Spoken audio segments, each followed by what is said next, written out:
Hello दोस्तों, नमस्कार। आपका हमारे यूट्यूब चैनल में बहुत स्वागत है। रीडमैन 2026 या थर्ड ग्रेड 2026 के लिए हमने मॉडल पेपर की सीरीज़ तैयार की है, जिसके लिए आपको रोजाना एक मॉडल पेपर देखना होगा और इसके द्वारा आप अपनी तैयारी को रख सकते हैं और अपनी तैयारी को मजबूत कर सकते हैं। तो राजस्थान थर्ड ग्रेड 2026 के लिए मॉडल पेपर की सीरीज़ को आपको रोजाना देखना होगा और अब तैयारी को मजबूत करना होगा। जो कि अधिकतर प्रश्न इस सीरीज में लिए गए हैं, वो सभी प्रश्न अधिकतर जो पेपर में आए हुए हैं या आने की संभावना है वही लिए गए हैं। तो आप अपनी तैयारी के साथ लग जाइए और रोजाना मॉडल पेपर जरूर देखिए, चाहे से आप उसको 2 की स्पीड पर देखिए, चाहे 1 की स्पीड पर। इससे आपका बार बार रिवीजन होगा और अधिक से अधिक सवालों को आप सरलता से सरल कर पाएंगे। वीडियो को लाइक कीजिए, शेयर कीजिए और चैनल को सब्सक्राइब नहीं किया है तो चैनल को सब्सक्राइब जरूर कर लें। चलिए देखते हैं अपना आज का मॉडल पेपर। दिसंबर 2024 में ऊर्जा की कुल अधिष्ठापित क्षमता कितनी है दिसंबर 2024 तक। ठीक है, तो पहले का ऑप्शन है 24,983.74 मेगावाट, 26,325.19 मेगावाट, 24,783.64 मेगावाट और 30,192.10 मेगावाट। तो पहले का जो राइट आंसर उन्होंने माना है वह ऑप्शन नंबर 2 26,325.19 मेगावाट। ठीक है, अगला सवाल क्वेश्चन नंबर 2, निम्न में से कौन सा नवीकरणीय ऊर्जा संसाधन है? कौन सा ऊर्जा संसाधन है? तो नवीकरणीय ऊर्जा संसाधन है खनिज तेल, यूरेनियम, जल विद्युत और कोयला। तो दूसरे का जो राइट आंसर उन्होंने माना है ऑप्शन नंबर 3 जल विद्युत। ठीक है, अगला सवाल आपके सामने क्वेश्चन नंबर 3, निम्न में से किस जल विद्युत ऊर्जा परियोजना द्वारा उत्पादित संपूर्ण विद्युत का उपभोग राजस्थान राज्य द्वारा किया जाता है? मतलब ऐसी कौन सी जल विद्युत परियोजना है जिसका जो विद्युत बनती है वो पूरा उपभोग उसका राजस्थान करता है? व्यास परियोजना, चंबल परियोजना, भाखड़ा नांगल परियोजना और माही परियोजना। तो तीसरे का राइट आंसर उन्होंने माना है वो है ऑप्शन नंबर 4 माही परियोजना। ठीक है, अगला है क्वेश्चन नंबर 4, निम्नलिखित ताप विद्युत संयंत्र और अवस्थिति में असम्मिलित युग्म की पहचान कीजिए। ठीक है, ताप विद्युत संयंत्र है और अवस्थिति है। ठीक है, तो चौथे का क्या होगा? हाइड्रा परियोजना बीकानेर, भद्रेश्वर परियोजना बाड़मेर, नेवेली परियोजना बारा और काली सिंध परियोजना झालावाड़। तो चौथे का जो राइट आंसर है वह ऑप्शन नंबर 3 नेवेली परियोजना बारा, ये वाला ऑप्शन गलत है। ठीक है, अगला है क्वेश्चन नंबर 5, नवीन और नवीकरणीय ऊर्जा मंत्रालय के अनुसार राजस्थान में सौर ऊर्जा संभावित क्षमता है। तो सौर ऊर्जा की संभावित क्षमता कितनी है? 220 मेगावाट, 142 मेगावाट, 142 गीगावाट और 220 गीगावाट। तो पांचवें का जो राइट आंसर रहने वाला है वो है ऑप्शन नंबर 3 142 गीगावाट। ठीक है, अगला है हाइब्रिड वार्षिकी मॉडल के तहत राजस्थान के किस विभाग द्वारा सरकारी भवनों पर रूफटॉप सोलर स्थापित किए जाएंगे? राजस्थान विद्युत विनियामक आयोग, राजस्थान अक्षय ऊर्जा निगम लिमिटेड, अडानी ग्रीन एनर्जी और राजस्थान ऊर्जा विकास अभिकरण। तो छठे का जो राइट आंसर यहाँ पर रहने वाला है वो है ऑप्शन नंबर 2 राजस्थान अक्षय ऊर्जा निगम लिमिटेड। अगला क्वेश्चन आपके सामने क्वेश्चन नंबर 7, राजस्थान में पवन ऊर्जा के संदर्भ में निम्न में से असत्य कथन है किससे? पवन ऊर्जा के संदर्भ में NIWE के अनुसार राजस्थान में 150 मीटर की ऊंचाई पर अनुमानित पवन ऊर्जा क्षमता 284 गीगावाट है। अमर सागर परियोजना राज्य की पहली पवन ऊर्जा परियोजना है। राज्य की पहली पवन ऊर्जा नीति 2022 में घोषित की गई। राज्य में ग्रीन एनर्जी कॉरिडोर के अंतर्गत चित्तौड़, अजमेर, जोधपुर, जैसलमेर, बीकानेर जिले शामिल है। इनमें से असत्य कथन कौन सा है? तो सातवें का राइट आंसर रहने वाला है वह ऑप्शन नंबर 4 राज्य में ग्रीन एनर्जी कॉरिडोर में चित्तौड़गढ़, अजमेर, जोधपुर, जैसलमेर, बीकानेर शामिल है, ये ऑप्शन गलत है। अगला है क्वेश्चन नंबर 8, राजस्थान एकीकृत स्वच्छ ऊर्जा नीति 2024 द्वारा 2030 तक राज्य में प्रतिवर्ष कितना हरित हाइड्रोजन उत्पादन का लक्ष्य रखा गया है? तो आठवें का राइट आंसर रहेगा 1500 किलोटन, 2000 किलोटन, 3000 किलोटन और 3500 किलोटन। आठवें का राइट आंसर है ऑप्शन नंबर 2 2000 किलोटन। ठीक है, अगला है आपके सामने क्वेश्चन नंबर 9, राजस्थान में बायोडीजल के विकास हेतु बायोडीजल प्लांट कहाँ पे स्थापित किया गया है? कलरावास उदयपुर, जामरकोटला उदयपुर, पदमपुर गंगानगर, बीचड़ी फलोदी। तो नौवें का राइट आंसर यहाँ पे रहने वाला है वह ऑप्शन नंबर 2 जामरकोटला उदयपुर। ठीक है, अगला सवाल आपके सामने, इंदिरा गांधी नहर की निम्न में से कौन सी शाखा पर विद्युत ग्रह स्थापित नहीं किया गया है? ठीक है, स्थापित नहीं किया गया है। तो पूगल शाखा, सूरतगढ़ शाखा, चारणवाला शाखा और सागरमल गोपा शाखा। तो दूसरे का राइट आंसर इन्होंने माना है ऑप्शन नंबर 4 सागरमल गोपा शाखा। अगला है क्वेश्चन नंबर 11, राजस्थान में केंद्र सरकार के उपक्रम राष्ट्रीय ताप विद्युत निगम NTPC द्वारा गैस आधारित, ठीक है, गैस आधारित ताप विद्युत संयंत्र कहाँ स्थापित किया गया है? केशवरायपाटन में, कवई में, अंता में या रामगढ़ में। 11वें का राइट आंसर है वह ऑप्शन नंबर 3 अंता 12 में। ठीक है, अगला है क्वेश्चन नंबर 12, दिसंबर 2024 तक राजस्थान में उत्पादित ऊर्जा का उत्पादन सही अवरोही क्रम है। सही अवरोही क्रम क्या है? तो 12वें का राइट आंसर क्या होगा? देखो, सौर, पवन, तापीय, जल विद्युत, बायोमास, गैस, परमाणु, तापीय, सौर, पवन, गैस, पवन, परमाणु, बायोमास और जल विद्युत। इसका राइट आंसर है 12वें का 3 ऑप्शन नंबर 3 राइट है। इसका मतलब है कि ताप विद्युत से सर्वाधिक विद्युत उत्पादन होती है ऊर्जा सौर से, उसके सेकंड नंबर पे सौर से उत्पादित होती है ज्यादा, फिर थर्ड नंबर पे पवन से और फोर्थ नंबर पे गैस से। ठीक है, अगला है निम्नलिखित में से कौन सा सुपर स्टेशन ताप विद्युत संयंत्रों में सर्वाधिक क्षमता वाला ताप विद्युत संयंत्र है? Chhabra super power station, Kali Sindh thermal power station, Adani thermal power plant और Suratgarh super thermal power plant. ठीक है ना, तो 13वें का राइट आंसर क्या रहने वाला है? तो 13वें का राइट आंसर रहेगा ऑप्शन नंबर 4। ठीक है, सूरतगढ़ थर्मल पावर प्लांट। अगला है आपके सामने क्वेश्चन नंबर 14, निम्नलिखित में से कौन सा सोलर पार्क जैसलमेर में स्थित नहीं है? ठीक है, जैसलमेर में नहीं है, बोडाना, नोक, फतेहगढ़ और धुनिया। 14वें का राइट आंसर यहाँ रहने वाला है ऑप्शन नंबर 4 धुनिया। ठीक है, ठीक, अगला सवाल आपके सामने क्वेश्चन नंबर 15, राजस्थान में नहर पर बना प्रथम सोलर पावर प्लांट राज्य के कौन से स्थान पर स्थापित किया गया है? ठीक है, मैनावाली, तलवाड़ा, संगरिया या साहवा। तो 15वें का राइट आंसर यहाँ रहने वाला है ऑप्शन नंबर 1 मैनावाली।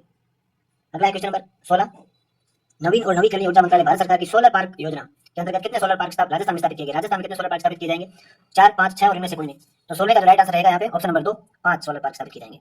अगला है क्वेश्चन नंबर 17, नई सौर ऊर्जा नीति 2019 के तहत राजस्थान को वर्ष 2025 तक कितने गीगावाट सौर ऊर्जा उत्पादन का लक्ष्य रखा गया है? 50 गीगावाट, 20 गीगावाट, 30 गीगावाट और 40 गीगावाट। तो 17वें का राइट आंसर रहने वाला है वो ऑप्शन नंबर 3 30 गीगावाट। अगला क्वेश्चन नंबर 18, राजस्थान राज्य विद्युत मंडल के स्थान पर वर्तमान में 5 कंपनियों द्वारा राजस्थान में विद्युत उत्पादन प्रसारण में वितरण किया जाता है। इन कंपनियों का गठन किस वर्ष किया गया था? 2001 में, 2002 में, 2000 में और 2003 में। 18 का राइट आंसर यहाँ पर रहने वाला है ऑप्शन नंबर 3 वर्ष 2000 में। ठीक है, अगला है राजस्थान में biomass and waste to energy नीति, ये कब जारी की गई थी? ठीक है, तो 19 का राइट आंसर क्या रहेगा? ऑप्शन नंबर 4 29 सितंबर 2023 को जारी की गई। अगला है राजस्थान बजट 2025-26 के अनुसार पीएम सूर्य घर मुफ्त बिजली योजना का विस्तार कर मुख्यमंत्री निःशुल्क बिजली योजना के लाभार्थी परिवार को प्रतिमाह निःशुल्क बिजली उपलब्ध करवाई जाएगी। कितनी उपलब्ध करवाई जाएगी? 150 यूनिट, 200 यूनिट, 300 यूनिट और 350 यूनिट। तो 20 का राइट आंसर रहने वाला है ऑप्शन नंबर 1 150 यूनिट बिजली फ्री की जाएगी। ठीक है, अगला है आपके सामने क्वेश्चन नंबर 21। राजस्थान आर्थिक समीक्षा 2024-25 के अनुसार दिसंबर 2024 तक राज्य में कितने बायोमास संयंत्र स्थापित किए जा चुके हैं? 9, 11, 13 और 14। 21 का राइट आंसर रहने वाला है ऑप्शन नंबर 4 14। अगला क्वेश्चन नंबर 22। भारतीय रेल मार्गों की कुल लंबाई का कितने प्रतिशत राजस्थान में है? रेल मार्गों की कुल लंबाई का कितने प्रतिशत राजस्थान में है? तो 22 का राइट आंसर रहने वाला है ऑप्शन नंबर 2 8.89%। ठीक है, राजस्थान अक्षय ऊर्जा निगम RREC का गठन कब किया गया था? अगस्त 1995, अगस्त 2002, जुलाई 1985 और जून 2023। तो 23 का राइट आंसर रहने वाला है वो है ऑप्शन नंबर 2 अगस्त 2002 में। अगला क्वेश्चन नंबर 24। राजस्थान का वर्तमान पर्यटन का स्लोगन क्या है? पधारो हमारे देश, जाने का अधिक जाए, भारत का अतुल्य राज्य, रंगीली राजस्थान। तो 24 का राइट आंसर रहने वाला है यहाँ पे ऑप्शन नंबर 1 पधारो हमारे देश। अगला सवाल आपके सामने 25। मरु त्रिकोण में पर्यटन स्थलों के विकास हेतु किस संस्था द्वारा वित्तीय सहायता प्रदान की जा रही है? ठीक है, एशियन विकास बैंक, विश्व bank, Japan bank for international corporation और न्यू डेवलपमेंट बैंक। तो 25 का यहाँ पे राइट आंसर रहने वाला है वो है option number 3 Japan bank for international corporation. अगला आपके सामने क्वेश्चन नंबर 26। राजस्थान बजट 2025-26 के तहत राज्य में होप ऑन होप ऑफ बस सेवा कौन से जिलों में शुरू की जाएगी? तो 26 का राइट आंसर क्या रहने वाला है यहाँ पे? 26 का राइट आंसर रहेगा ऑप्शन नंबर 3 जयपुर, जोधपुर और उदयपुर में। अगला है निम्न में से राजस्थान का कौन सा स्थल GSI द्वारा जियो हेरिटेज साइट में शामिल नहीं किया गया है? शामिल नहीं है। ठीक है, आकलकोट फॉसिल्स पार्क जैसलमेर, वेल्डेड टप जोधपुर, बार कांग्लोमेरेट पाली, भंडदेवरा मंदिर 12। तो 27 का राइट आंसर रहने वाला है वो ऑप्शन नंबर 4 भंडदेवरा मंदिर 12 इसमें शामिल नहीं है। अगला जो है निम्न को सम्मिलित कीजिए। पर्यटन स्थल और उनकी अवस्थिति मतलब स्थान है। लाल मंदिर, गागरोन, मीठे शाह की दरगाह, बीकानेर, चंद्रमहल, अजमेर, लालगढ़, जयपुर ऐसे सामने लिखे। आपको इसको सम्मिलित करना है कि कौन सा स्थान कहाँ पे है। तो 28 में सम्मिलित करेंगे तो सबसे पहले लाल मंदिर है अजमेर में। ठीक है, मीठे शाह की दरगाह है गागरोन में और चंद्रमहल है जयपुर में और लालगढ़ है बीकानेर में। ठीक है, ऑप्शन नंबर 3 इसका राइट आंसर रहेगा। अगला क्वेश्चन नंबर 29। जयपुर प्रकोटा को किस वर्ष यूनेस्को विश्व धरोहर में शामिल किया गया था?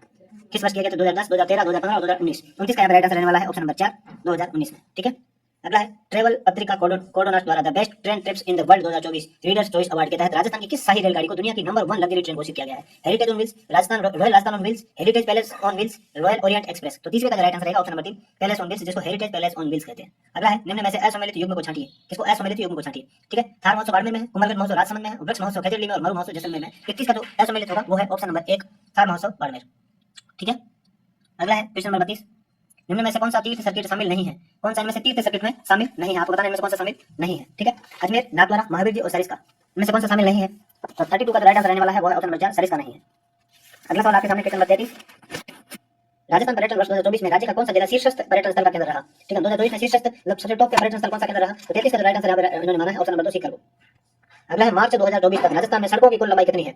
3,14,245 किलोमीटर, 3,24,830 किलोमीटर, 3,17,121 किलोमीटर और 3,20,480 किलोमीटर। तो 34 का राइट आंसर रहने वाला है ऑप्शन नंबर 3 3,17,121 किलोमीटर। अगला है क्वेश्चन नंबर 35। राजस्थान के किस जिले से पूर्व पश्चिम गलियारा नहीं गुजरता है? ठीक है, नहीं गुजरता है। इनमें से ऐसा कौन सा जिला है? तो 35 में क्या होगा? सिरोही, चित्तौड़गढ़, भीलवाड़ा और राजसमंद। 35 का right answer option number 4 Rajsamand नहीं गुजरता है। अगला सवाल है question number 36। Jaipur metro rail corporation phase 2 कहां से कहां तक प्रस्तावित है? सीतापुर से विद्याधर नगर, बड़ी चौपड़ से ट्रांसपोर्ट नगर, 200 फीट बाईपास अजमेर रोड से मानसरोवर, बड़ी चौपड़ से चांदपोल। तो 36 का राइट आंसर रहने वाला है ऑप्शन नंबर 1 सीतापुर से विद्याधर नगर। अगला है क्वेश्चन नंबर 37। रीडको की स्थापना राज्य सरकार तथा खालिस्तान द्वारा संयुक्त उद्यम के रूप में 50-50% के अनुपात में की गई है।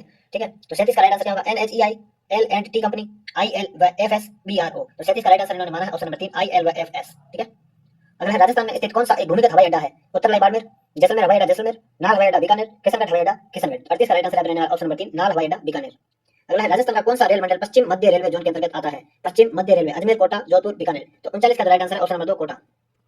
अगला है राजस्थान राज्य राजमार्ग प्राधिकरण कब क्रियाशील हुआ? 31 मार्च 2023, 26 अप्रैल 2015, 1 सितंबर 2023, 25 दिसंबर 2015। तो क्वेश्चन नंबर जो 40 है उसका आंसर रहेगा ऑप्शन नंबर 3 1 सितंबर 2023। अगला है क्वेश्चन नंबर 41। निम्न में से चंबल नदी पर स्थित जल विद्युत केंद्र नहीं है? तो चंबल नदी पर स्थित जल विद्युत केंद्र कौन सा नहीं है? गांधी सागर, राणा प्रताप सागर, जवाहर सागर, बजाज सागर। 41 का राइट आंसर होगा ऑप्शन नंबर 4 बजाज सागर। अगला है बागड़ टूरिस्ट सर्किट में शामिल पर्यटन स्थल नहीं है। ठीक है, इनमें से कौन सा बागड़ टूरिस्ट सर्किट में शामिल नहीं है? गलियाकोट, कागदी पिकअप, देव सोमनाथ, गोदमेश्वर। तो 42 का राइट आंसर रहने वाला है ऑप्शन नंबर 4 गोदमेश्वर मंदिर।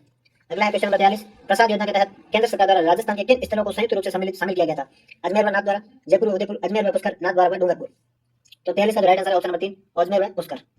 अगला सवाल है क्वेश्चन नंबर 44। संत सदाराम जी महाराज का पेनोरमा कहां स्थापित है? सेखाला जोधपुर, गोगड़ा जैसलमेर, बुंडेल खींवसर, सुरपुरा अजमेर। तो 44 का right answer option number 2 Gogda Jaisalmer. ठीक है, अगला है राजस्थान नवीन इको टूरिज्म पॉलिसी की परिचालन अवधि है कहां से कब तक है?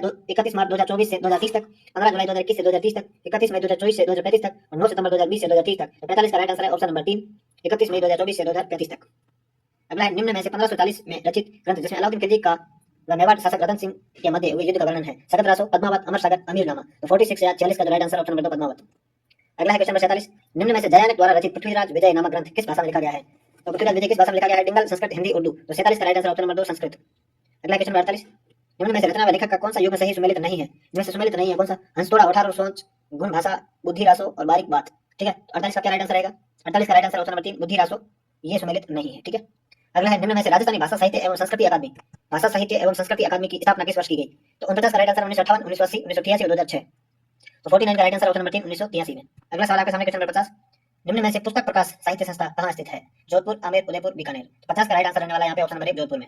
अगला आपके सामने क्वेश्चन नंबर 51, मुख्यमंत्री आयुष्मान आरोग्य योजना के संबंध में निम्नलिखित कथनों पर विचार कीजिए। सबसे पहला कथन है, पूर्व में संचालित मुख्यमंत्री चिरंजीवी स्वास्थ्य बीमा योजना का नाम बदलकर मुख्यमंत्री आयुष्मान आरोग्य योजना 19 फरवरी 2024 को किया गया। दूसरा है, इस योजना के तहत प्रत्येक परिवार को 25 लाख का कैशलेस बीमा कवरेज की सुविधा प्रदान की जाती है। 51 में आपको बताना है इनमें से कौन सा असत्य है। ठीक है, गलत कौन सा है? 51 का जो राइट आंसर रहने वाला ऑप्शन नंबर 4, न तो ए न बी, दोनों ही सही है, कोई गलत नहीं है। अगला है क्वेश्चन नंबर 52, मुख्यमंत्री आयुष्मान दुर्घटना बीमा योजना के तहत दुर्घटना में एक सदस्य की मृत्यु होने पर कितनी राशि देय है? 10 लाख रुपए, 5 लाख रुपए, 3 लाख रुपए और 1.5 लाख रुपए। तो 52 का राइट आंसर रहने वाला है ऑप्शन नंबर 2 5 लाख रुपए। अगला है क्वेश्चन नंबर 53, गर्भवती महिलाओं को सुरक्षित प्रसव के उद्देश्य से अधिकृत सोनोग्राफी केंद्रों पर निःशुल्क सोनोग्राफी सेवा उपलब्ध करवाने हेतु कौन सी योजना प्रारंभ की गई है? तो 53 का राइट आंसर मैंने माना है ऑप्शन नंबर 3 मुख्यमंत्री आयुष्मान आरोग्य वाउचर योजना। ठीक है, अगला है आपके सामने क्वेश्चन नंबर 54, मुख्यमंत्री आयुष्मान बाल संबल योजना 2024 ठीक है का नोडल विभाग कौन सा है? तो 54 में क्या होगा? नोडल विभाग क्या है? तो 54 का राइट आंसर ऑप्शन नंबर 3 सामाजिक न्याय एवं अधिकारिता विभाग। अगला है क्वेश्चन नंबर 55, मुख्यमंत्री आयुष्मान आदर्श ग्राम पंचायत योजना की शुरुआत कब हुई? 17 सितंबर 2024, 17 दिसंबर 2024, 7 अप्रैल 2025 और 7 जुलाई 2024। तो 55 का राइट आंसर यहाँ पे रहेगा ऑप्शन नंबर 3 7 अप्रैल 2025।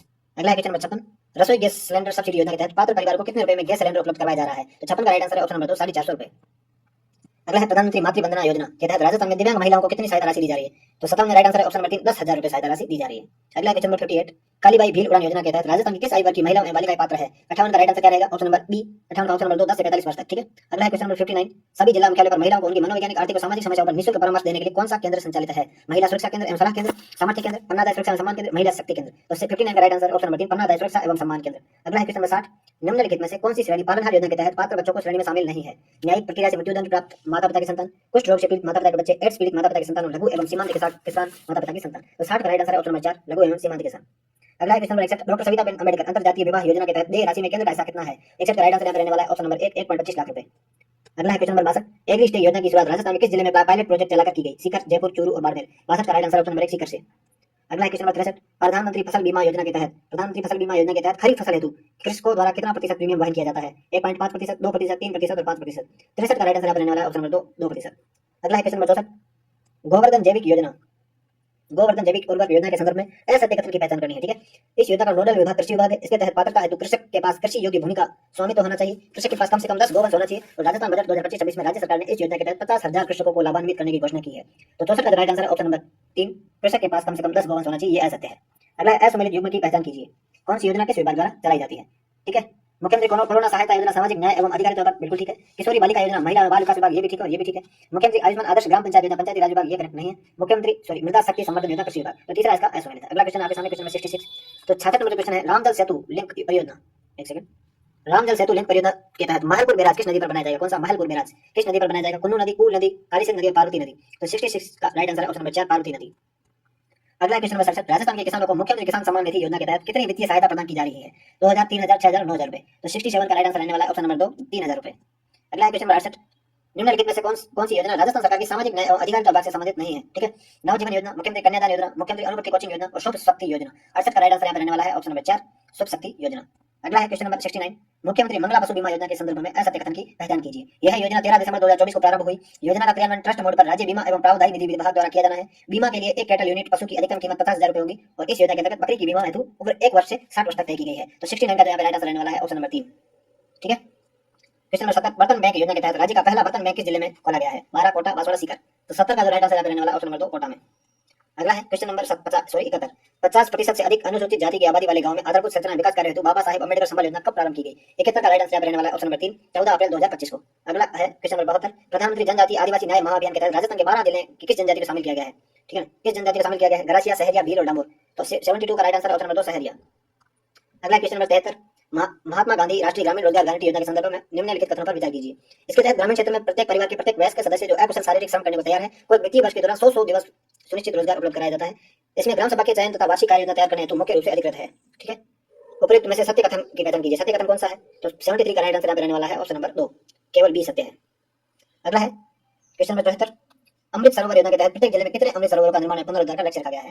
तो 74 का जो राइट आंसर यहाँ पे रहने वाला है ऑप्शन नंबर 2, 75 अमृत सरोवर प्रत्येक जिले में। अगला है 75वां सवाल, श्री अन्नपूर्णा रसोई योजना के अंतर्गत राज्य सरकार द्वारा प्रति थाली कितने रुपए का भुगतान किया जाता है? तो राज्य सरकार कितने रुपए देती है एक थाली का? तो 75 का राइट आंसर यहाँ पे रहने वाला ऑप्शन नंबर 2, 22 रुपए। अगला है असम्मिलित योजना की पहचान कीजिए। किसान कलेवा योजना, ऊंट प्रजनन प्रोत्साहन योजना, मुख्यमंत्री विशेष योग्यता पेंशन योजना और राजस्थान पत्रकार स्वास्थ्य योजना। तो 76 का जो असम्मिलित है ऑप्शन नंबर 4, पत्रकार स्वास्थ्य योजना 2020 में नहीं आई थी। ठीक है, अगला है question number 77, doctor Bhimrao Ambedkar दलित आदिवासी उद्यम प्रोत्साहन योजना। ठीक है, जिसमें 25 लाख रुपए से कम ऋण पर कितना ब्याज अनुदान दिया जाता है? 4%, 7%, 8% और 2%। 77 का राइट आंसर ऑप्शन नंबर 4, 9%। अगला है मुख्यमंत्री विश्वकर्मा पेंशन योजना 2024 के निम्नलिखित में से कौन सा सम्मिलित नहीं है? असंगठित क्षेत्र के श्रमिक, स्ट्रीट वेंडर्स, विद्युत कंपनियों के कार्मिक, लोक कलाकार। 78 का राइट आंसर ऑप्शन नंबर 3, विद्युत कंपनियों के कार्मिक। अगला है अरावली ग्रीन वॉल परियोजना का विस्तार। अरावली ग्रीन वॉल परियोजना का विस्तार राजस्थान के कितने जिलों में है? 79 का राइट आंसर है 10, 13, 16, 19। इसका आंसर रहने वाला ऑप्शन नंबर 4, 19 जिले। अगला है क्वेश्चन नंबर 80, मुख्यमंत्री एकल नारी समान पेंशन योजना के पात्रता हेतु परिवार की अधिकतम वार्षिक आय कितनी होनी चाहिए? 96,000, 1 लाख, 48,000, 3 लाख रुपए। 80 का राइट आंसर रहने वाला है ऑप्शन नंबर 3, 48,000 रुपए। अगला है पीयर रिव्यू अभियान के संबंध में निम्नलिखित कथनों पर विचार कीजिए। यह अभियान सुपोषित ग्राम पंचायत अभियान के प्रभावी क्रियान्वयन और प्रगति मूल्यांकन हेतु आयोजित किया गया है। यह अभियान केंद्र सरकार के निर्देश अनुसार 18 से 24 अगस्त तक केरल राज्य की टीम द्वारा आयोजित किया गया है। यह अभियान राजस्थान के चयनित 16 जिलों में चलाया गया। और इनमें से कौन सा कथन सत्य है? इनमें से कौन सा कथन सत्य है? ए व सी, बी व सी, ए O B, A B C तीनों। तो 81 का राइट आंसर रहेगा यहाँ पे ऑप्शन नंबर 3, ए ओ बी। ठीक है, अगला क्वेश्चन नंबर 82, 18 अगस्त 2025 तक मिशन हरियाली राजस्थान अभियान 2.0 के तहत राजस्थान में सर्वाधिक वृक्षारोपण किस विभाग द्वारा किया गया? तो 82 का राइट आंसर यहाँ पे रहने वाला है शिक्षा विभाग द्वारा। अगला है क्वेश्चन नंबर 83, विश्वकर्मा युवा उद्यमी प्रोत्साहन योजना के अंतर्गत संबंध में निम्नलिखित तथ्यों पर विचार कीजिए। यह योजना युवाओं को स्वावलंबी रोजगार के अवसर उपलब्ध कराने के उद्देश्य से प्रारंभ की गई है। इस योजना के अंतर्गत 18 से 35 वर्ष आयु वर्ग के लाभार्थी ही पात्र होंगे। इस योजना के अंतर्गत अधिकतम 5 करोड़ रुपए तक के ऋण पर 8% तक का ब्याज अनुदान दिया जाता रहा है। उपयुक्त में से कौन सा कथन सत्य नहीं है? ठीक है, सत्य कौन सा नहीं है? 83 का राइट आंसर रहने वाला ऑप्शन नंबर 3, बी और सी सत्य नहीं है। अगला है क्वेश्चन नंबर 84, 28 अगस्त 2025 को राज्य की स्वयं सहायता समूह की महिला सदस्य सेल कारोबार उद्यमी लघु उद्यमी को उनके उत्पादों कौशल प्रदर्शन हेतु मंच प्रदान किए जाने हेतु किन दो संस्थानों के मध्य एक गैर वित्तीय समझौते पत्र पर हस्ताक्षर किया गया है? तो 84 का राइट आंसर रहने वाला है ऑप्शन नंबर 1, राजीव विकास द्विशक्ति ट्रस्ट। अगला है क्वेश्चन नंबर 85, हाल ही में राजस्थान सरकार के 7वें वित्त आयोग का अध्यक्ष किसे नियुक्त किया गया है? तो 85 का राइट आंसर रहने वाला ऑप्शन नंबर 2, अरुण चतुर्वेदी को। अगला है क्वेश्चन नंबर 86, 16 से 30 अगस्त तक कजाकिस्तान में आयोजित 16वीं एशियन शूटिंग चैंपियनशिप के जूनियर वर्ग में राजस्थान के किस खिलाड़ी ने 3 स्वर्ण पदक जीते? तो 86 का राइट आंसर है ऑप्शन नंबर 2, अभिनव चौधरी। अगला है क्वेश्चन नंबर 87, 29 से 30 अगस्त तक नई दिल्ली में आयोजित राष्ट्रीय रियल एस्टेट परिषद के 17वें राष्ट्रीय सम्मेलन में राजस्थान का नेतृत्व किसके द्वारा किया गया? 87 का राइट आंसर रहने वाला ऑप्शन नंबर 1, मुख्य सचिव सुधांशु पंत द्वारा। अगला है 23 अगस्त को राज्य मंत्रिमंडल द्वारा विजन डॉक्यूमेंट विकसित राजस्थान 2047 का अनुमोदन किया गया। इसके संबंध में निम्नलिखित तथ्यों पर विचार कीजिए। तो 88 में क्या है देखिए, यह राजस्थान में आर्थिक समृद्धि, सतत विकास व समावेशी प्रगति के साथ आत्मनिर्भर विकसित बनाने का रोड मैप है। इसके अंतर्गत 2047 तक राजस्थान को 4.3 ट्रिलियन डॉलर की अर्थव्यवस्था बनाए जाने का लक्ष्य रखा गया है। उपयुक्त में से कौन सा कथन सत्य है? 88 का राइट आंसर क्या रहने वाला है? ऑप्शन नंबर 3, ए और बी दोनों सत्य है। ठीक है, अगला सवाल आपके सामने क्वेश्चन नंबर 89, 22 और 23 अगस्त को भारतीय चार्टर्ड अकाउंटेंट संस्थान ICAI की जयपुर शाखा द्वारा AI इनोवेशन समिट 2025 का आयोजन कहां किया गया? तो 89 का राइट आंसर जो रहने वाला है ऑप्शन नंबर 4, जयपुर में किया गया। ठीक है, अगला है आपके सामने क्वेश्चन नंबर 90, 11 अगस्त 2025 को पशुपालन मंत्री जोगाराम कुमावत ने खालिस्तान में राजस्थान की पहली सेक्स सॉर्टेड सीमन लैब का शुभारंभ किया है। ठीक है, दुर्गापुर, जयपुर, अविकानगर चौक, बसी, जयपुर, जोहरबिल, बीकानेर। तो 90 का राइट आंसर रहने वाला है क्वेश्चन नंबर ऑप्शन नंबर 3, बसी, जयपुर में। अगला है आपके सामने क्वेश्चन नंबर 91, व्यक्तित्व के विषय में असत्य कथन है। व्यक्तित्व के विषय में असत्य कथन क्या है? व्यक्तित्व स्थिति के अनुसार अपरिवर्तित रहता है। ठीक है, व्यक्तित्व जीवन के साथ पर्यावरणीय कारकों से भी प्रभावित है। व्यक्तित्व समस्त शारीरिक क्षमता तथा अर्जित प्रवृत्ति का योग है और व्यक्तित्व में आंतरिक तथा बाहरी दोनों पक्षों का समान रूप से समावेश होता है। तो 91 का राइट आंसर रहने वाला है ऑप्शन नंबर 1। ठीक है, अगला है आपके सामने क्वेश्चन नंबर 92, व्यक्तित्व व्यक्ति के भीतर उन मनोदेही गुणों का गत्यात्मक संगठन है जो परिवेश के प्रति होने वाले अपूर्व अभियोजन का निर्णय करते हैं। यह परिभाषा किसने दी है? तो 92 का राइट आंसर क्या रहने वाला ऑप्शन नंबर 2, ऑलपोर्ट ने दी थी। ठीक है, अगला आपके सामने क्वेश्चन नंबर 93, व्यक्तित्व के वर्गीकरण के प्रारूप उपागम है। हिप्पोक्रेटस का वर्गीकरण, युंग का वर्गीकरण, सेल्डन का वर्गीकरण, क्रेस्मर का वर्गीकरण। सही कोड का चयन कीजिए। तो 93 का राइट आंसर रहने वाला है ऑप्शन नंबर 4, 1 2 3 4 4 होगा। अगला है क्वेश्चन नंबर 94, निम्न में से फ्रायड द्वारा मनोलैंगिक अवस्थाओं का सही क्रम बताइए। ठीक है, तो 94 का जो यहाँ पे राइट आंसर रहने वाला है ऑप्शन नंबर 2, मुक्त चूषण व्यवस्था, गुदा अवस्था, लिंग अवस्था और सुप्त अवस्था।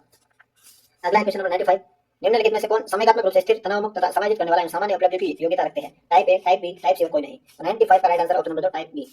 अगला है आपके सामने क्वेश्चन नंबर 96, निम्न में से शारीरिक गुणों के आधार पर व्यक्तित्व का वर्गीकरण किसके द्वारा नहीं किया गया? क्रेस्मर, सेल्डन, हिप्पोक्रेटस और कोई नहीं। तो 96 का आंसर है ऑप्शन नंबर 3, हिप्पोक्रेटस।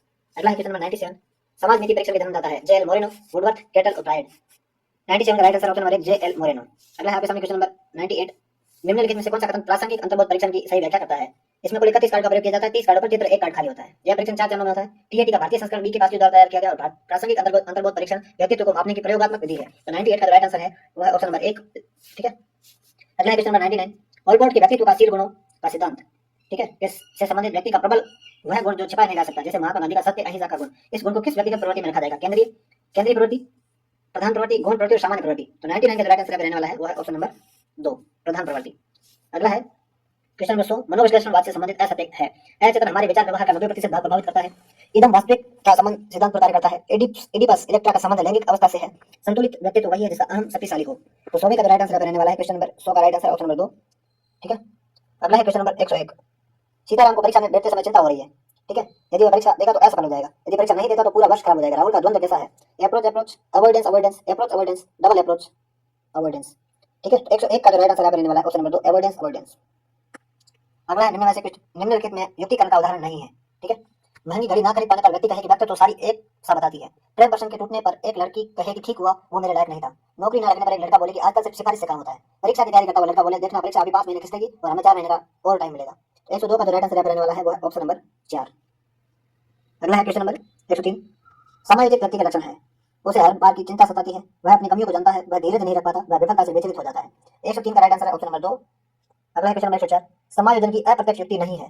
प्रक्षेपण, पलायन, अन्य लक्ष्य का प्रतिस्थापन, कल्पना व दिवा स्वप्न। 104 का राइट आंसर रहने वाला है ऑप्शन नंबर 3, अन्य लक्ष्य का प्रतिस्थापन। अगला है एक वृद्ध द्वारा अपनी युवावस्था के किस्सों को सुनाकर स्वयं को समायोजित करना कौन सी युक्ति है? प्रतिक्रिया निर्माण, प्रतिगमन, तादात्म्यकरण, दमन। 105 का राइट आंसर ऑप्शन नंबर 2, प्रतिगमन। ठीक है, अगला सवाल आपके सामने क्वेश्चन नंबर 106।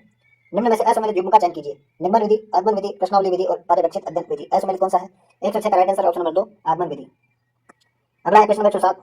इस विधि में निम्नलिखित विशेषताएं हैं। यह विधि उच्च स्तर की कक्षाओं के लिए उपयोगी है। शिक्षक निर्धारित समय में अधिक विषय वस्तु प्रस्तुत कर सकता है। विद्यार्थी के बड़े समूह को एक साथ अनुदेशन प्रदान किया जा सकता है। समस्या समाधान विधि, अनुसंधान विधि, व्याख्यान विधि और प्रयत्न विधि। 107 का राइट आंसर ऑप्शन नंबर 3, व्याख्यान विधि। अगला क्वेश्चन नंबर 108। किस विधि में निम्नलिखित विशेषताएं हैं? यह विधि देखो सुनो समझो के सिद्धांत पर आधारित है। यह करके सीखने के सिद्धांत को उपेक्षा करती है। ठीक है, और यह निरीक्षण अवलोकन उन्मुख विधि है। तो 108 का राइट आंसर क्या है? व्याख्या विधि, अनुसंधान, प्रदर्शन और प्रयोजन। 108 का राइट आंसर ऑप्शन नंबर 3, प्रदर्शन विधि। अगला है क्वेश्चन नंबर 109। निम्न में से समस्या समाधान विधि के किस सोपान में संग्रह किए गए आंकड़ों का अर्थ निकाला जाता है, उनमें आपसी संबंधों को ज्ञात किया जाता है? तो 109 का राइट आंसर रहेगा आंकड़ों का संग्रह, आंकड़ों का निष्कर्ष निकालना, आंकड़ों का विश्लेषण और परिकल्पनाओं का निर्माण। 109 का राइट आंसर क्या रहेगा? ऑप्शन नंबर 3, आंकड़ों का विश्लेषण। अगला है क्वेश्चन नंबर 110। नीचे 2 कथन दिए गए हैं। विश्लेषण विधि तर्क केंद्रित मनोज्ञान विधि है। इस विधि में विद्यार्थी को अपनी मानसिक शक्तियों का उपयोग करने का पूर्ण अवसर प्राप्त होता है, अतः उनकी तर्क शक्ति, विचार शक्ति, कल्पना शक्ति, विवेक शक्ति का विकास करने में बहुत लाभदायक है। निम्नलिखित में से सही उत्तर का चयन कीजिए। ठीक है, तो 110 का सही क्या आंसर है? ऑप्शन नंबर 2, ए और बी दोनों सही है, बी ए का सही स्पष्टीकरण है। अगला है क्वेश्चन नंबर 111। संश्लेषण विधि के संदर्भ में निम्न में से असत्य कथन का चयन कीजिए। यह स्मृति केंद्रित विधि है, मनोविज्ञान के नियमों के प्रतिकूल तार्किक क्रम की विधि है। इसमें आगमन तर्क का प्रयोग होता है। यह विधि परिकल्पना से शुरू कर निष्कर्ष पर समाप्त होती है। तो 111 का जो राइट आंसर रहने वाला है ऑप्शन नंबर 3, इसमें आगमन तर्क का प्रयोग होता है। अगला है 112।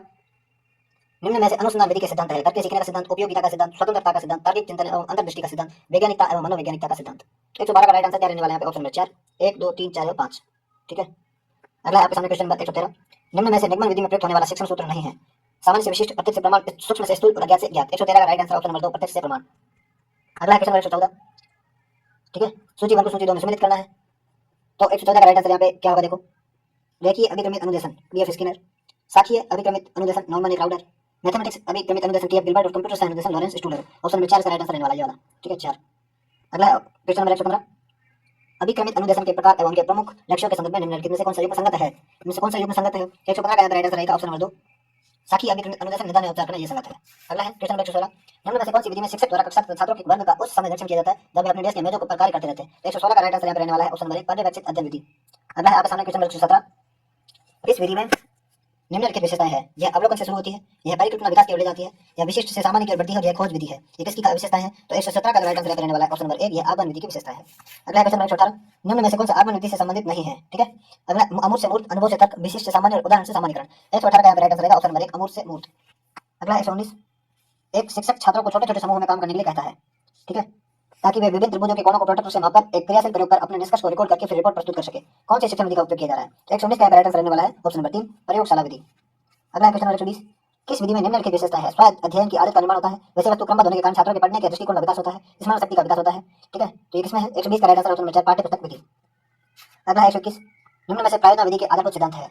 करके सीखने का सिद्धांत, सीखने के जीवन का सिद्धांत और सहयोग और सहभागिता का सिद्धांत। 121 का राइट आंसर रहेगा ऑप्शन नंबर 2, 1 और 3। अगला है 122। निम्नलिखित कथनों पर विचार कीजिए। प्रश्नावली प्रश्नों की एक सूची है जो कई व्यक्तियों को उत्तर हेतु दी जाती है। आर.एस. वुडवर्थ ने मनोविज्ञान के क्षेत्र प्रथम पर्सनल डेटा इन्वेंटरी का प्रयोग किया, जिसे प्रश्नावली विधि का प्रारंभिक रूप माना जाता है। तो 122 का राइट आंसर क्या होगा? ऑप्शन नंबर 3, 1 व 2 दोनों। अगला है क्वेश्चन 123। निम्नलिखित में से कौन सी विधि को संवाद विधि भी कहा जाता है? प्रश्नावली विधि, प्रश्नोत्तर विधि, मस्तिष्क उद्वेलन विधि और ट्यूटोरियल विधि। ठीक है, तो 123 का राइट आंसर क्या रहेगा? 123 का राइट आंसर ऑप्शन नंबर 2, प्रश्नोत्तर विधि। अगला है क्वेश्चन 124। निम्नलिखित विधियों में से कौन सी विधि उच्च प्राथमिक स्तर पर भूगोल शिक्षण में सर्वाधिक उपयुक्त है? 124 का राइट आंसर रहेगा ऑप्शन नंबर 4, शैक्षिक भ्रमण विधि। अगला क्वेश्चन 125। खेल बालक की स्वाभाविक प्रवृत्ति है, जितना मन बालक का खेल में रहता है और किसी कार्य में नहीं। उपयुक्त कथन किसका है? 125 का right answer option number 4, Caldwell फोक। अगला है निम्नलिखित फसल अग्रणी उत्पादकों में से असम्मिलित युग्म है। इनमें से असम्मिलित कौन सा है? 126 का राइट आंसर रहने वाला ऑप्शन नंबर 4, सरसों, भरतपुर व जयपुर। अगला है एशिया का सबसे बड़ा आधुनिक मशीनीकृत कृषि फार्म कहाँ स्थापित किया गया है? 127 का राइट आंसर रहने वाला ऑप्शन नंबर 3, सूरजगढ़, श्रीगंगानगर। अगला है 128। निम्न में से राजस्थान में कृषि के पिछड़ेपन का कारण नहीं है। कृषि के पिछड़ेपन का कारण कौन सा नहीं है? 128 का राइट आंसर रहने वाला है ऑप्शन नंबर 4, सिंचाई के साधनों की पर्याप्तता। अगला है 129। आर्थिक समीक्षा 2024-25 के अनुसार राजस्थान के सकल राज्य घरेलू उत्पाद की वृद्धि दर अनुमानित है। 129 का राइट आंसर ऑप्शन नंबर 3, 12.02%। अगला है 130। जल जीवन मिशन के ग्रामीण के तहत प्रत्येक ग्रामीण परिवार के लिए कार्यशील घरेलू नल कनेक्शन की अवधि क्या है? 130 का राइट आंसर रहने वाला ऑप्शन नंबर 2, वर्ष 2026 तक। उद्योग क्षेत्र के किस उपक्षेत्र का प्रचलित मूल्य पर जीएसवीए में सर्वाधिक योगदान है? 131 का राइट आंसर रहने वाला ऑप्शन नंबर 1, विनिर्माण का। अगला है क्वेश्चन नंबर 132। आपदा प्रबंधन अधिनियम 2025 की धारा 25 के तहत जिला आपदा प्रबंधन प्राधिकरण का अध्यक्ष कौन होता है? 132 का जो राइट आंसर रहने वाला है ऑप्शन नंबर 3, जिला कलेक्टर। अगला है 133। राजस्थान के वर्तमान मुख्य सचिव कौन है? शिखर अग्रवाल, सुधांशु पंत, निरंजन आर्य, उषा शर्मा। 133 का राइट आंसर रहने वाला ऑप्शन नंबर 2, सुधांशु पंत। अगला है राज्य के राज्यपाल की नियुक्ति कौन करता है? राष्ट्रपति, प्रधानमंत्री, मुख्यमंत्री, संसद। 134 का राइट आंसर ऑप्शन नंबर 1, राष्ट्रपति। अगला है क्वेश्चन 135। निम्न में से असम्मिलित युग्म है श्वेत रक्त कोशिकाएं, लाल रक्त कोशिकाएं, प्लेटलेट्स, बेसोफिल। 135 का राइट आंसर है ऑप्शन नंबर 4, बेसोफिल। अगला है क्वेश्चन 136। निम्नलिखित में से यूरिकोटेलिक जंतु है? मनुष्य, मेढक, कीट, घोंघा। 136 का राइट आंसर ऑप्शन नंबर 3, कीट। अगला क्वेश्चन 137। निम्नलिखित में से पेस मेकर किसको कहा जाता है? पेस मेकर किसको कहा जाता है? 137 का right answer option number 1, SA node. अगला है 138। निम्नलिखित में से सारक्षी बल का उदाहरण नहीं है? गुरुत्वीय बल, चुंबकीय बल, प्रत्यानयन बल, घर्षण बल। 138 का राइट आंसर ऑप्शन नंबर 4, घर्षण बल। 139। यह ग्रह गति के केपलर का कौन सा नियम कोणीय संवेग संरचना पर आधारित है? 139 का राइट आंसर ऑप्शन नंबर 2, द्वितीय नियम। अगला है 140। निम्न में से कौन सा घूर्णन गति का उदाहरण नहीं है? लट्टू की गति, कुम्हार के चाक की गति, साइकिल के पहिए के अक्ष के सापेक्ष गति और कोल्हू के बेल की गति। 140 का राइट आंसर ऑप्शन नंबर 4, कोल्हू के बेल की गति। अगला है क्वेश्चन नंबर 141। निम्नलिखित कथनों पर विचार कीजिए। ओडोमीटर का प्रयोग वाहनों द्वारा तय की गई दूरी मापने के लिए होता है। उतार का ऐसा मात्रक सेकंड प्रति मीटर होता है। ठीक है, इनमें से कौन सा कथन सत्य है? 141 का राइट आंसर रहने वाला ऑप्शन नंबर 3, कथन ए व बी दोनों सत्य है। अगला है आपके सामने क्वेश्चन 142। किसी वस्तु के वेग में परिवर्तन की दर को क्या कहा जाता है? वेग, विस्थापन, त्वरण और चाल। 142 का यहाँ पे जो राइट आंसर रहने वाला है वो ऑप्शन नंबर 3, उसको कहते हैं त्वरण। अगला है क्वेश्चन नंबर 143। दो पूरक कोण इस प्रकार है कि पहले का दुगुना दूसरे के 3 गुने के बराबर, तो छोटे कोण का माप क्या है? 143 का राइट आंसर रहने वाला है ऑप्शन नंबर 3, 36। अगला है दो सरल रेखाएं ए बी व सी डी एक दूसरे को बिंदु O पर काटती है, तो ए ओ सी व C O B plus B O D बराबर 274 डिग्री है, तो ए ओ डी का माप क्या होगा? 144 का राइट आंसर रहेगा ऑप्शन नंबर 86 डिग्री। अगला है क्वेश्चन 145। दो सरल रेखाओं के परस्पर प्रतिच्छेदन के क्रम में निम्न कथनों पर ध्यान देकर सही कथनों का चयन कीजिए। आसन कोण पूरक होते हैं, आसन कोण संपूरक होते हैं, शीर्षाभिमुख कोण बराबर होते हैं, शीर्षाभिमुख कोण संपूरक होते हैं। 145 का राइट आंसर रहने वाला है ऑप्शन नंबर 2, केवल बी व सी सत्य है। अगला है क्वेश्चन 146। नीचे दी गई आकृति में निम्नलिखित में से कौन से कथन सत्य है? a + b बराबर d + c है, a + c + e बराबर 180 डिग्री है, b + f बराबर c + e है। तो 146 का यहाँ पे राइट आंसर ऑप्शन नंबर 4, कथन केवल 2 व 3 सत्य है। अगला है क्वेश्चन 147। 147 क्वेश्चन है, यदि दो समांतर रेखाओं को तिर्यक रेखा काटती हो, वह तिर्यक रेखा एक और वाले दो अंतःकोण परस्पर 2/3 के अनुपात में हो, तो बड़े कोण का मान होगा। 147 का right answer option number 3, 108 degree. अगला क्वेश्चन नंबर 148। दी गई आकृति में a b समांतर CD हो तो x का मान होगा। 148 का right answer option number 2, 30 degree. अगला है क्वेश्चन 149। नीचे दी गई चित्र में रेखाएं L1 तथा L2 समांतर हो तो x का मान क्या होगा? तो 149 का right answer option number 2, 85 degree. और अगला क्वेश्चन है लास्ट 150। दी गई आकृति में यदि रेखाएं L1 समांतर L2 हो तो x + y का मान w + z के पदों में निम्न में से कौन सा है? तो 150 का right answer option number 1, 180 - w + z। तो दोस्तों कमेंट के माध्यम से बताइए आपको वीडियो कैसा लगा, और कोई प्रश्न आपको अगर पूछना है तो कमेंट के माध्यम से पूछ सकते हैं। और वीडियो को लाइक कीजिए, शेयर कीजिए। चैनल को सब्सक्राइब नहीं किया है तो चैनल को सब्सक्राइब जरूर कर लीजिए, इससे हमारे आने वाले वीडियो की जानकारी आपको तुरंत मिलती रहेगी। वीडियो देखने के लिए आपका बहुत धन्यवाद।